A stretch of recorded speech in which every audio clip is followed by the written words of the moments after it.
Doctor அக்கா இப்ப எப்படி இருக்கா? இப்போ அவங்க கொஞ்சம் பரவாயில்ல. இருந்தாலும் அவங்கள ரொம்ப கவலைப்பட வேண்டாம்னு சொல்லுங்க. வயசாயிட்டு பார்த்தீங்களா, ஹார்ட் தாங்காது. வீட்டுக்கு கூட்டு போய் நல்ல மண்டையில உரைக்கிற மாதிரி நான் சொல்லுதேன் டாக்டர் ஐயா. அது மட்டும் இல்லாம இனி ரொம்ப சவுண்டா அவங்க கிட்ட போய் பேசுறது, எதையாவது பொருளை டம்முன்னு போடுறது, குறிப்பா அவங்க குரல்ல பாடுறது, இது எல்லாத்தையும் அவாய்ட் பண்ணிக்கோங்க. என்ன டாக்டர் என் தலையில இடிய போட்டுட்டீங்க? இதெல்லாம் ஃபாலோ பண்ணீங்கன்னா தான் அவங்க உயிரோட இருப்பாங்க, இல்லைன்னா பொட்டுன்னு போயிடுவாங்க. சரி சரி, நான் இனிமே சத்தம் எழுப்புறது ரொம்ப கத்தி பாடுறது எல்லாத்தையும் எங்க அக்கா முன்னாடி நான் இனிமே செய்ய மாட்டேன். மாத்திரை எதுவும் உண்டா? தினமும் அவளுக்கு கொடுக்கறதுக்கு மாத்திரை இருக்கா? ஆமா ஆமா, 1 மாசத்துக்கு மெடிசன்ஸ் எடுத்துக்கணும். அப்பதான் ஹார்ட் கொஞ்சம் பலப்படும். எல்லாமே எழுதி கொடுத்துட்டு தான் உங்களை அனுப்புவேன் வீட்டுக்கு. வேற இதயத்துல எதுவும் தையல் கியல் போடணுமா? இதயத்துல தையலா? அது என்ன துணியாமா? கிழிஞ்ச துணியா இப்படி கேக்கீங்க? எனக்கு தெரிஞ்சதை கேட்டேன் டாக்டர். இல்ல இல்ல, அந்த மாதிரிலாம் எதுவுமே இல்ல. அடுத்த அட்டாக் வராம பாத்துக்கிடுங்க. இதயம், இந்த இதயம் இன்னும் எத்தனை இன்பம் நம் தாங்கிடுமா? இதயம், இந்த இதயம் இன்னும் எத்தனை துன்பத்தை தாங்கிடுமோ? இவன் சொல்லி வாய மூடல, அதுக்குள்ள கத்த ஆரம்பிச்சிட்டீங்களா? கத்துல பாடுனேன். பாட மாட்டேன் அக்கா மிந்தி பாட மாட்டேன். இந்த கிழவி இப்படி கால் கால் கத்தி பாடிக்கிட்டு இருந்தா அந்த கிழவி சீக்கிரம் போய் சேர்ந்துரும். ஏக்கா குடிக்க தொட்டு தரட்டா? வேண்டாம், எதுவும் வேண்டாம். அம்மா அம்மா, ரேகா வாம. ஏம்மா ஏம்மா எப்படிமா இருக்க? என்ன மன்னிச்சிருமா, என்ன மன்னிச்சிருமா. என்கிட்ட பேசுமா? பேசாம இருந்து என்ன செய்ய? சாவும் போது என்னத்தை கொண்டு போறேன்? என்னையும் மன்னிச்சிருட்டே ராக்கா.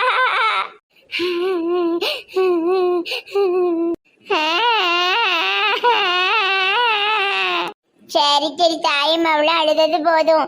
சந்தோஷமா இருங்க இனிமையாட்டும். ஏய் மாறி, இப்போ மாமியாட்ட போய் பேசு. எத்தனை நல்லா இருக்கீங்களா? உடம்ப பாத்துக்கிடுங்க. சரி சரி, சந்தோஷமாக இருங்க எல்லாரும். நான் கொஞ்சம் முன்ன பின்ன பேசியிருப்பேன். எல்லாத்தையும் மன்னிச்சிருங்க, எல்லாத்தையும் மறந்துருங்க. நீ என்னையும் மன்னிச்சிருமா? மன்னிச்சிட்டேம்மா, மன்னிச்சிட்டேன். உங்க எல்லாரையும் மன்னிச்சிட்டேன். அம்மா கூட வந்துருது யாட்டி. நீ சித்தி வீட்டில் ஓட்டிக்கிட்டு இருக்க, நான் எப்படிமா அங்கே வர முடியும்? நான் வேற வீடு பார்த்ததுக்கப்புறம் உன்னை கூட்டிகிட்டு போட்டுமாமா. இப்போ நாங்களே ஈஸ்வரி அம்மா வீட்டில் தான் இருக்கோம். அந்த பிச்சைக்காரி வீட்டில் இருந்து முதல்ல வெளியே வாங்க. தனியாக வீடு எடுத்து இருங்க. அடுத்த வகை தயவுல இருக்க வேண்டாம். சரிம்மா. இந்த கிழவிக்கு ரொம்ப கொழுப்பு. ஈஸ்வரியத்தைய பார்த்து பிச்சைக்காரி அது எதுங்க? அவங்க போட்ட பிச்சையில தானே நாங்க வாழ்ந்துகிட்டு இருக்கோம். அந்த நன்றியே இல்லாம பேசிட்டு இருக்கு. எப்படியோ மக கூட சேர்ந்துட்டா, இப்பதான் எனக்கு நிம்மதியா இருக்கு. இனிமேதான் பிரச்சனையே ஆரம்பம். மீனாட்சி, இந்த மாப்பிள்ளை பையன் முறையும் சரியில்லை, உங்க அக்கா பேச்சும் சரியில்லை. இனிமேதான் சண்டை போட்டுட்டு நார போறாவோ. அடக்கடவுளே, இவர் என்ன இப்படி சொல்லுதாரு? மகாசா ரொம்ப நேரமா வெயிட் பண்றீங்களோ? ஆமா, ரொம்ப நேரமா தான் வெயிட் பண்றேன். என்னாச்சு, நீங்க வேற லேட் ஆயிட்டு? கிளம்பும் போது ஒரு பேஷண்ட் வந்துட்டாங்க, என்ன பண்ணன்னு தெரியல. அதான் முடிச்சுட்டு வர நேரம் ஆயிடுச்சு. சரி, என்ன திடீர்னு காஃபி ஷாப்? உங்களுக்கு ஞாபகம் இருக்கா இனியால், நம்ம ஃபர்ஸ்ட் ஃப்ரெண்டா இருக்கும் போதெல்லாம் இங்க அடிக்கடி வருவோம். இப்போ லவர் ஆனதுக்கு அப்புறம் வரவே இல்லைல்ல. அதான் திடீர்னு வரணும்னு தோணுச்சு, அதான் உங்களை கூப்பிட்டேன். அப்படியா? சரி வாங்க உள்ள போலாம். உங்களுக்கு எதுவும் கோவமா? தொந்தரவு பண்றேனோ? அட, தொந்தரவு பண்ணாதான் லவ்வரு. சும்மா அமைதியா இருந்தா அது ஃப்ரெண்டு தானே. அப்ப அடிக்கடி தொந்தரவு பண்றேன். நீங்க அடிக்கடி தொந்தரவு பண்ணுங்க, நான் டைம் கிடைக்கும் போது தான்ப்பா வருவேன். சரி சரி, வாங்க உள்ள போலாம். அதே இடத்த புக் பண்ணிட்டேன் இனியால், வாங்க உட்காருங்க. பயங்கரமான ஆளு தான் நீங்க. என்ன சாப்பிடுறீங்க? ஈவினிங் என்ன சாப்பிட்றது? காஃபி மட்டும் போதும், அதுவும் கிரீன் டீ கிடைச்சா நல்லா இருக்கும். டாக்டரை கொஞ்சம் ஓரமா வச்சுட்டு ஒரு நார்மல் லவ்வரா இருங்களேன். இந்த கிரீன் டீ பிளாக் டீ எல்லாம் விட்டுட்டு நான் கொடுக்குற காஃபியை குடிப்பீங்களா? இனிமே உங்களையும் நான் மாற்றிடுவேன். இனிமே உங்களையும் என்னென்ன சாப்பிடணும் என்னென்ன சாப்பிடக்கூடாதுன்னு டைம் டேபிள் போட்டு சாப்பிட வைக்க போகிறேன். ஐயையோ, நம்ம உடம்புலாம் தாங்காதுப்பா, எனக்கெல்லாம் நல்லா சாப்பிடணும். அண்ணோய், என்ன சாப்பிடுதீங்க? வெயிட்டர் உங்களை நான் எங்கேயோ பார்த்துருக்கேன். நீங்க பழக்கடை வச்சிருக்கீங்கல்ல? ஆமா நோய், பார்ட் டைம் இங்கே வேலை பார்க்க. ஓ அப்படியா, சரி சரி. 2 காஃபி 2 பப்ஸு அப்புறம் இது வேணும் சொல்லுதே. சரி சரி. இனியால் அந்த பையனை பாருங்களேன், டிங்கு டிங்குன்னு ஆடிக்கிட்டே இருக்கான். அந்த பையன் ஹாப்பியாக இருக்கான்னு அர்த்தம். ஓ, டிங்கு டிங்குன்னு ஆடினா ஹாப்பியா இருக்காங்கன்னு அர்த்தமோ? அப்படி இல்லை, பார்த்தாலே தெரியுது ரொம்ப சந்தோஷமா இருக்கிற மாதிரி. இனியால் ஒரு நிமிஷம் கண்ணை மூடுங்களேன். என்னாச்சு மகா சார்? ஒன்னும் அவளை ஒரு நிமிஷம் மூடுங்க, நான் சொல்லுதேன். இப்போ பாருங்க, என்ன மகா சார் இது? உங்களுக்கு தான் நெக்லஸும் அதுக்கு மேட்சா கம்மலும் வாங்கியிருக்கேன். என்ன நீங்கள் டெய்லி ஒரு gift கொடுக்கணுமா என்ன? எவ்வளோ நாளுக்கு இப்படி கொடுப்பீங்க? லைஃப் ஃபுல்லாக கொடுத்துட்டு இருக்க முடியுமா? ஏன் முடியாது? என்னால கண்டிப்பா முடியும். மகா சார், சொல்கிறேன்னு தப்பாக நினச்சிக்காதீங்க. பணம் இருக்குங்கிறதுக்காக சும்மா சும்மா கிஃப்டாக கொடுக்கணும்னு அவசியம் இல்லை. உங்களோட அன்பு எனக்கு தெரியும், அது போதும். இப்படி டெய்லி gift கொடுக்கறது வேண்டாம். தங்கம் வைக்கிற விலையில எதுக்காக இப்படி வாங்கிட்டு இருக்கீங்க?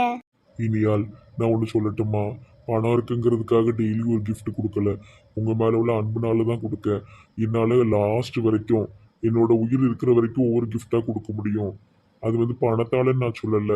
ஒரு பூவு, ஒரு ரூபாய்க்கு ஒரு ரோஸ் பூ வாங்கினாலும் அது ஒரு gift தான். ஒரு பென்சில், ஒரு ரப்பர், ஒரு தலைக்கு போடுற ஒரு 5 ரூபா ஹேர் பேண்டு, இப்படி எது வாங்கினாலும் அது gift தான். இப்படி வாழ்நாள் முழுக்க டெய்லி ஒன்று ஒன்று என்னால் கண்டிப்பாக கொடுக்க முடியும். காஸ்ட்லியாக கொடுத்தாதான் கிஃப்ட்டுன்னு கிடையாதுல்ல. அதனால நான் வந்து நமக்கு கல்யாணம் ஆனாலும் சரி, அதுக்கப்புறம் நீங்கள் வயசான பாட்டி ஆனாலும் சரி, தினமும் ஒரு gift கொடுக்கணுங்கிறது தான் என்னுடைய லட்சியம். ஐயோ மகா சார், நீங்கள் இந்த மாதிரிலாம் பேசுகிறது எனக்கு ஒரு மாதிரி கஷ்டமாக இருக்குது. நம்ம மேரேஜ் நல்லபடியாக முடியலன்னா என்ன செய்வீங்க? அப்படி சொல்லாதீங்க இனியால், என்னால் அந்த மாதிரி சொன்னா கூட தாங்க முடியல, ரொம்ப கஷ்டமா இருக்கு. ப்ளீஸ் ப்ளீஸ், எமோஷ்னல் ஆகாதீங்க. அந்த மாதிரிலாம் ஆகாது, சரியா? சரி இனியால், இனியால் நான் உங்களை ரொம்ப தொந்தரவு பண்றணும் gift அது இதுன்னு கொடுத்து. ஐயோ, நான் தான் உங்களை ரொம்ப தொந்தரவாக இருக்கணும்னு எனக்கு தோணுது. என்னால் நீங்கள் நிறைய செலவு பண்ணிகிட்டு இருக்கீங்க. இனியால், என் சொந்தக்கார பொண்ணுக்காகவே 2 கோடி ரூபா செலவு பண்ணி ஃபேக்டரி கட்டி கொடுத்துருக்கேன். அப்போ நான் ஆசைப்பட்ட பொண்ணு, உங்களுக்காக எல்லாத்தையுமே கொடுப்பேன்.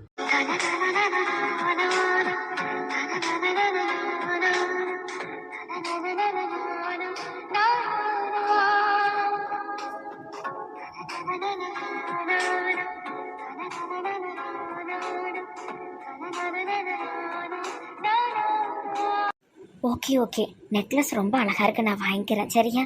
முகத்தை சந்தோஷமாக வச்சுக்காங்க, இந்த மாதிரி வைக்காதீங்க. நெக்லஸ் ரொம்ப அழகாக இருக்கு.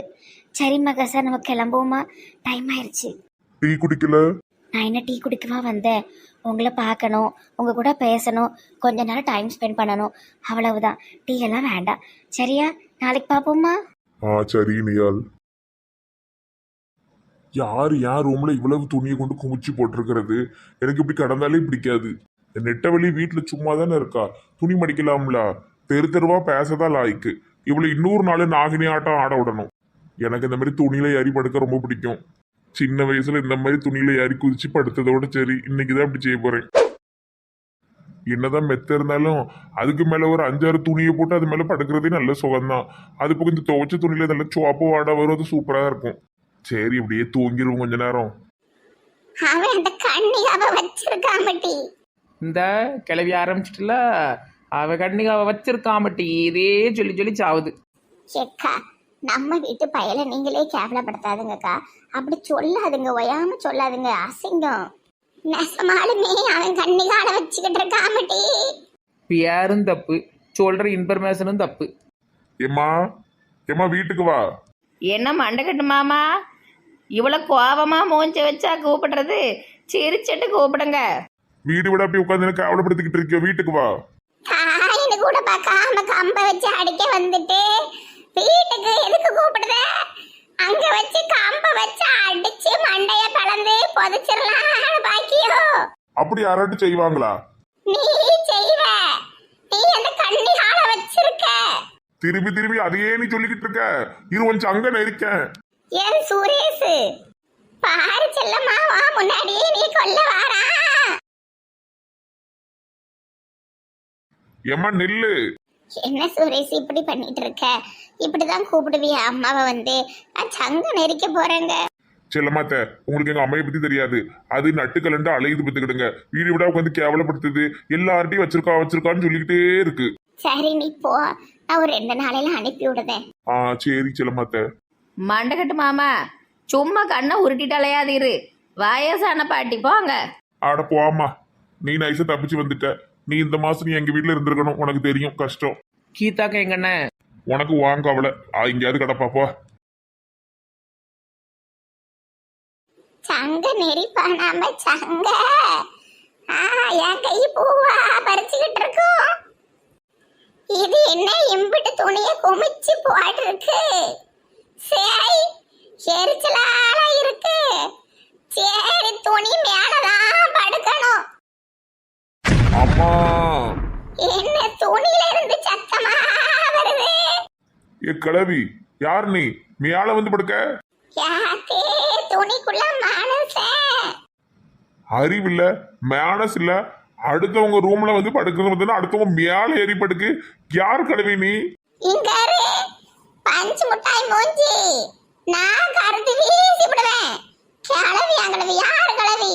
நீதான் நாளைக்கு சாவர கலட்டு பய. செல்லம்மா, செல்லம்மா யார் இந்த லூசு? நீ லூசு, உன் குடும்பமே லூசு. அரமண்டலே நான் கருத்துருவேன். நான் நேத்துங்கதான் உறங்குனேன். இப்போ பார்த்தா புதுசா ஒரு கலவை இந்த ரூம்ல முளைச்சிருக்கான். நான் இங்கதான் உறங்குவேன். செல்லம்மா, செல்லம்மா, செல்லம்மா செல்லம்மா அங்கமிங்கும் போலாமா, கணமா கணமா நீயாமா. சரி எதுக்கு கத்திட்டு வர? யார் அந்த கிழவி என் மேல வந்து படுக்கா? ஜோதி அக்காளுக்கு நல்ல கண்ணு தெரியுமே, ஏன் அங்க அப்படி வந்து படுத்தாவ? அங்க ஒரு சம துணி அள்ளி போட்டு வச்சிருக்க பெட்டுல. நான் அது துணிக்குள்ள படுத்திருந்தேன். இந்த ஒரு கிழவி டம்முன்னு வந்து மேல இடுப்பு எலும்பு ஓடிச்சுட்டா. யார் அந்த கிழவி? என் ஃப்ரெண்டு தான். இவன் அங்க வர மாட்டாவ, நான் சொல்லிடுவேன். மேனஸே கிடையாது உங்க யாருக்குமே.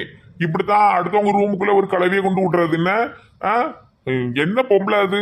நான் கருத்துருவேன் அதுன்னு சொல்லி மிரட்டிக்கிட்டு இருக்கு. சி, என்ன வீடு இது? ரொம்ப கஷ்டமா இருந்தா ஊருக்கு போங்க தாத்தா. நான் ஏன் போகணும்? இது எங்க அக்கா வீடு, நான் இருப்பேன். சிலம்மக்கா, சாயந்தரம் இந்த கிளவி இந்த ரூம்ல இருக்க கூடாது சொல்லிவிட்டேன். ஆமா, வீட்டுக்கு வந்தவங்களை எப்படி நான் போக சொல்ல முடியும்? இவன் தான் புரிஞ்சு நடந்துக்கிடணும். சை எரிச்சலா இருக்கு. அடி பழமோ ஒரு புத்திக்கு தான் அடி விழுந்திருக்கு. நாளைக்கு பெரிய கட்டையை கொண்டு அடிக்க சொல்லுதேன். வயசுக்கு மீறின பேச்சு பேசிக்கிட்டு இருக்க. நீர்லாம் ஒரு ஆளு, வயசுக்கு மீறின வேலையை நீர் செய்யல. பாபுகிட்ட மூட்டி விட்டு என்னைய பாம்பு டான்ஸ் ஆட விடல. புத்தியே கிடையாது, நல்ல புத்தி. ஏட்டிட்டு கிழவனும் கிழவையும் வச்சு உனக்கு நல்ல நேரம் போகுது பாரு. ஆமாட்டி. மேனேஜர், எல்லாம் கரெக்டா இருக்கு. ஒரு 16 லட்சம் குறையுத, அது என்னன்னு பாத்தீங்களா? போன வாரமே சொல்லிட்டு இருந்தேன் உங்ககிட்ட, நீங்க கணக்கு சொல்லவே இல்ல. 11 லட்சத்துக்கு இன்னுமா கணக்கு சொல்லாம இருக்காங்க? என்ன மேனேஜர், என்னாச்சு? கணக்கு எதுவும் போட்டி விட்டீரா? சார், உங்க பையன் உங்ககிட்ட சொல்லியிருப்பாங்கன்னு நினைச்சேன் சார். அவரு தான் வந்து என்கிட்ட 11 லட்சம் வாங்கிட்டு போனாரு. என்ன, விஷால் உங்ககிட்ட வந்து 11 லட்சம் வாங்கிட்டு போனானா? ஆமா சார், அப்பா அம்மா கிட்ட நான் சொல்லிக்கிறேன், நீங்க தாங்க, ரொம்ப அவசரம்னு சொல்லி கேட்டாரு, கொடுத்தேன். உங்ககிட்ட இன்னும் சொல்லலையா சார்? அப்ப நீங்க என்ன தானே சார் தப்பா நினைப்பீங்க? எதுக்கு 11 லட்சம் வாங்கினா? எனக்கு தெரியாதுல மேடம், உங்க பையங்கிறதுனால நான் கொடுத்துட்டேன். என் பையனா நீ கொடுத்துருவியா? நீ என்கிட்ட வேலை செய்றியா அவன்கிட்ட வேலை செய்றியா? சாரி சார், அப்பாட்ட நான் பேசிக்கிறேன். நீங்க கொடுக்கலன்னா தான் அப்பா திட்டுவாரு, அப்படி இப்படின்னு சொல்லிட்டாரு சார் உங்க பையன். விசாலு, ஐயோ, மேனேஜர் போட்டு விட்டான் போலயே. சார், நீங்க இன்னும் உங்க அப்பாட்ட சொல்லலையா? மேனேஜர் சார், நான் சொல்லிக்கிறேன், நீங்க ஒன்றும் பயப்படாதீங்க. மேனேஜர், ஒரு நிமிஷம் வெளியேறுங்க, கூப்பிடுதேன். சரி சார். இவனுங்க அப்பம் பிள்ளை பிரச்சனையில நம்ம தாலியா இருக்கானுங்க. விசால், 11 லட்சம் வாங்கினியா? ஆமாப்பா. என்ன கொழுப்பு உனக்கு? இந்த வயசுல உனக்கு எதுக்கு 11 லட்சம்? அதுவும் என்கிட்ட ஒரு வார்த்தை கூட நீ சொல்லவே இல்லை. நல்ல 4 போடு போடுங்க. முளைச்சு 3 இலை விடல 11 லட்சம். 11 லட்சத்துக்கு எத்தனை சைவர்னு உனக்கு தெரியுமா? அதை சம்பாதிக்கிறதுக்கு எவ்வளவு கஷ்டப்படணும்னு உனக்கு தெரியுமா? ஏதோ ஒத்த பிள்ளைன்னு செல்லம் கொடுத்தா ஓவரா போய்கிட்டு இருக்க நீ. அப்பா, நான் அது வீணாக்கலப்பா. ஒரு முக்கியமான விஷயமா தான் செலவு பண்ணேன். இந்த வயசுல என்ன பண்ணுவ? குடிச்சு கூத்தடிச்சு கும்மால அடிச்சிருப்ப, ஃப்ரெண்ட்ஸுக்கு செலவு பண்ணிருப்ப. இதை தாண்டி வேற என்ன இருக்க போகுது உனக்கு? இல்லப்பா, அது ஒரு உதவியா தான்ப்பா பண்ணிருக்கேன். பொம்பளை பிள்ளைகளுக்கு கொடுத்துக்கிட்டு இருக்கியோ? பொம்பளை பிள்ளைகளுக்கு உன் போக்கே சரியில்லை. மரியாதையா 11 லட்சத்தோட வீட்டுக்கு வா, இல்லைன்னா இந்த பக்கமே வந்துடாத. வெளியே போற ஆஸ்கல். ஒரே பிள்ளைன்னு செல்லம் கொடுத்தா அளவுக்கு மீறி போறான். காசு என்ன சும்மாவா கிடக்கு கொட்டி இவனுக்கு? இது என்ன திருட்டுத்தனம் பண்ற புத்தி இவனுக்கு? வீட்டுக்குள்ள நடையாத்தாதீங்க. நீ நல்லா ஏத்தி விடாத. அமைதியா இரு கொஞ்ச நேரம். ஆமா, ஆனா ஒண்ணு நம்ம கிட்ட கோவப்பட தெரியும், மகன்கிட்ட கண்டிக்கிறதுக்கு வக்கு இல்ல.